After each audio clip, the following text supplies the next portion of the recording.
Orissa rail हादसे के बाद रेलवे बोर्ड ने एक हाई लेवल मीटिंग की, जिसमें रेलवे के तमाम आला अधिकारी शामिल रहे। बैठक में बताया गया कि सबसे पहले घायलों के इलाज की उत्तम व्यवस्था और रेलवे ट्रैक को क्लियर करना ही प्राथमिकता है। जल्द ही 2 ट्रैक क्लियर हो जाएंगे और धीरे धीरे गाड़ियों का परिचालन भी प्रारंभ हो जाएगा। रेस्टोरेशन एक्सपेक्टेड है कि करीब शाम के 8 बजे तक रेस्टोरेशन मतलब 2 लाइनें हमें मिल जाएंगी, जिसपे कि गाड़ी धीमी गति से निकलनी शुरू हो जाएगी। ये अंदाजा है। ये मंत्री जी खुद वहाँ पे मॉनिटर कर रहे हैं सारा का सारा रेस्टोरेशन का काम।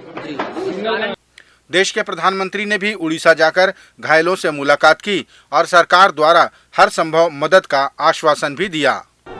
जिन लोगों ने अपना जीवन खोया है, ये बहुत बड़ा दर्दनाक और वेदना से भी परे मन को विचलित करने वाला, जिन परिवारजनों को इंजरी हुई है उनके लिए भी सरकार उनके उत्तम स्वास्थ्य के लिए कोई कोर कसर नहीं छोड़ेगी।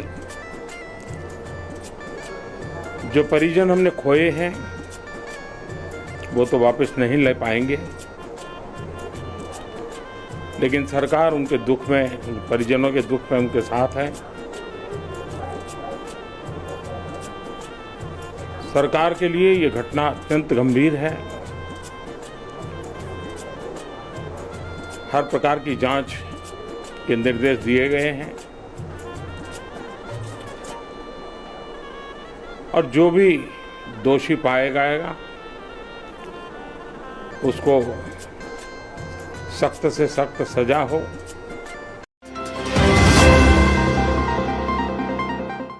रायगढ़ में चल रहे 3 दिवसीय राष्ट्रीय रामायण महोत्सव का समापन हो गया। अंतिम दिन हजारों की भीड़ देर रात तक डटी रही, क्योंकि गायिका मैथिली ठाकुर व कुमार विश्वास की प्रस्तुति ने क्षमा बांध दिया। मुख्यमंत्री भूपेश बघेल ने कहा कि आजकल सोशल मीडिया का जमाना है, इसलिए मोबाइल पर ही लाइव प्रसारण हो गया, जिसका आनंद लाखों लोगों ने उठाया। अंतिम दिन इंडोनेशिया की टीम ने प्रदर्शन किया, वहीं मैथिली ठाकुर और कुमार विश्वास का अपने अपने राम मंचन हुआ और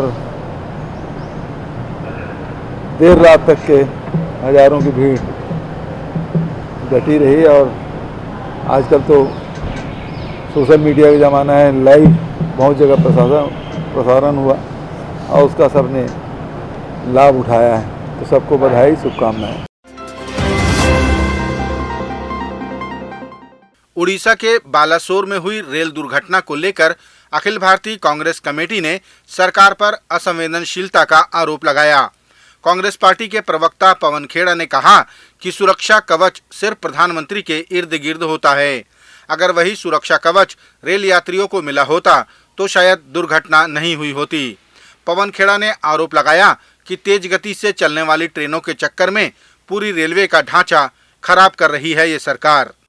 ट्रैक रिन्यूअल का बजट हर साल कम होता जा रहा है और जो बजट है उसका यूटिलाइजेशन नहीं हो रहा। हम हाई स्पीड ट्रेन के खिलाफ नहीं है, लाइए, लेकिन 10-15 चमकती धमकती ट्रेन को दिखाकर आप पूरा इंफ्रास्ट्रक्चर, पूरा ढांचा खोखला करते चले जाएंगे, ये मंजूर नहीं।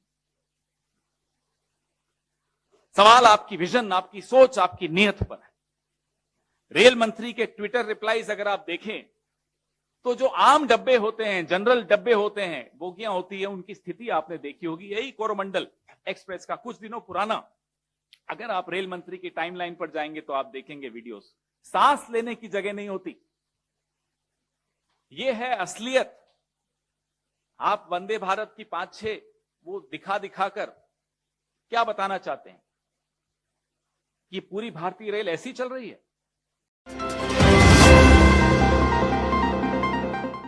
रेलवे बोर्ड की सदस्य जया वर्मा सिन्हा ने कहा कि जो भ्रामक सूचनाएं रेल दुर्घटना को लेकर फैलाई जा रही हैं कि सुरक्षा पर ध्यान नहीं दिया जा रहा है, वो बिल्कुल गलत है।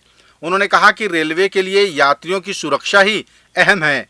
जया वर्मा ने कहा कि आप 20 साल पुराना रिकॉर्ड देख सकते हैं।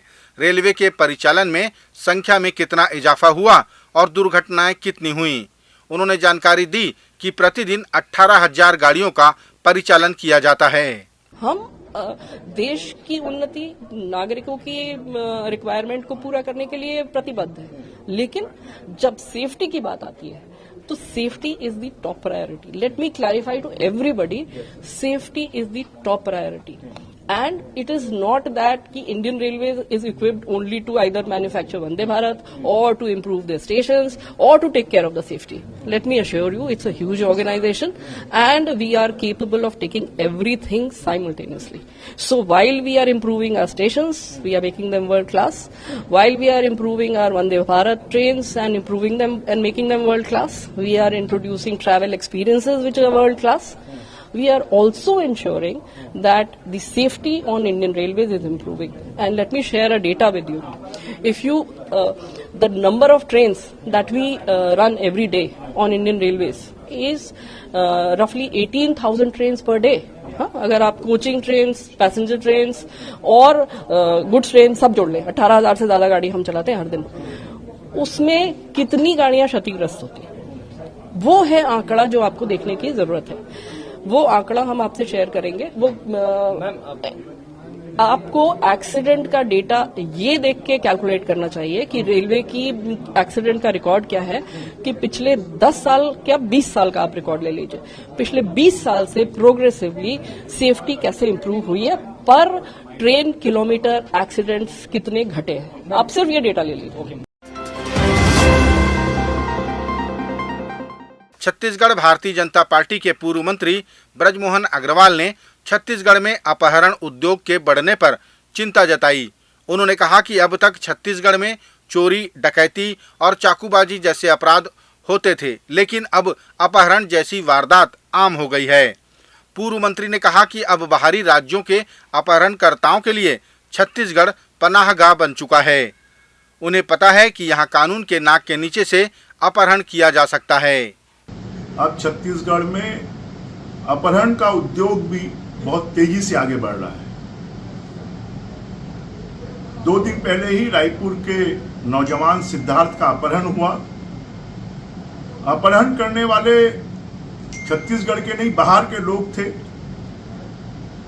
बाहर के अपराधियों को अब छत्तीसगढ़ अपना शरणगाह दिखाई दे रहा है कि छत्तीसगढ़ में तो सब कुछ संभव है।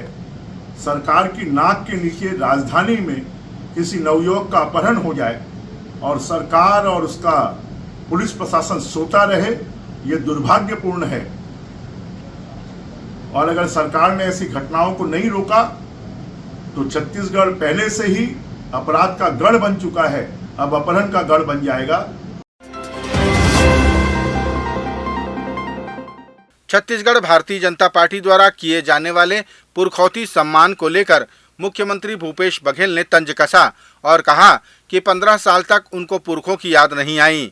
मुख्यमंत्री ने कहा कि अगर पहले ही उनका सम्मान किया होता तो 14 सीटों में सिमटना नहीं पड़ता।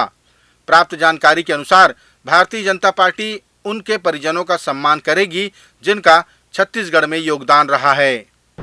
15 साल तो उन्होंने पूछा नहीं, या अपने लोगों को पूछे होते तो 15 साल बाद 15 सीट में नहीं सिमटते। आज कबीर जयंती के मौके पर राजधानी रायपुर में कबीर पंथ से जुड़े सैकड़ों अनुयायियों ने शोभा यात्रा निकाली और कबीर साहब के बताए मार्गों का अनुसरण करते रहने का संकल्प भी लिया। इस शोभा यात्रा ने राजधानी के विभिन्न मार्गों का भ्रमण किया और कबीर चौक पहुंचकर पुष्प अर्पित किए। प्राप्त जानकारी के अनुसार आज कबीर साहब का 625वां प्राकट्य दिवस मनाया गया, जिसे लेकर कबीर पंथ के लोगों में उत्साह देखने को मिला। आज सदगुरु कबीर साहब का 625वां उत्सव बड़ी धूमधाम से मनाया जा रहा है। समस्त कबीरपंथी भाइयों में हर्ष उल्लास का वातावरण निर्मित हो चुका है और हम पूरे प्रदेश में आज के दिन अपने सदगुरु का बर्थडे मनाते हैं। रायगढ़ में हुए राष्ट्रीय रामायण महोत्सव में बजरंग दल और विश्व हिंदू परिषद के सदस्यों ने सेवा कार्य किए। भीषण गर्मी में लोगों को पीने का पानी मुहैया कराया, जिसे लेकर मुख्यमंत्री ने कहा कि ये अच्छी बात है। साथ ही उन्होंने ये भी कहा कि वे अवसरवादी हैं। हम तो निरंतर राम राज्य की दिशा में कार्य कर रहे हैं। अच्छी बात है, समझ जाए तो, क्योंकि भारतीय जनता पार्टी केवल चुनाव के समय राम के नाम का उपयोग करते हैं और छत्तीसगढ़ में तो भांचा राम, सबरी के राम और कौशल्या के राम के रूप में जन जन के हृदय में, मानस पटल में रचा बसा है। तो हम लोग तो निरंतर काम कर रहे हैं और राम राज्य की बात और उस दिशा में हमारी सरकार है, जो महात्मा गांधी ने राम राज्य की बात कही थी, तो निरंतर हम लोग सुराजी गांव के रूप में उस दिशा में चल रहे हैं।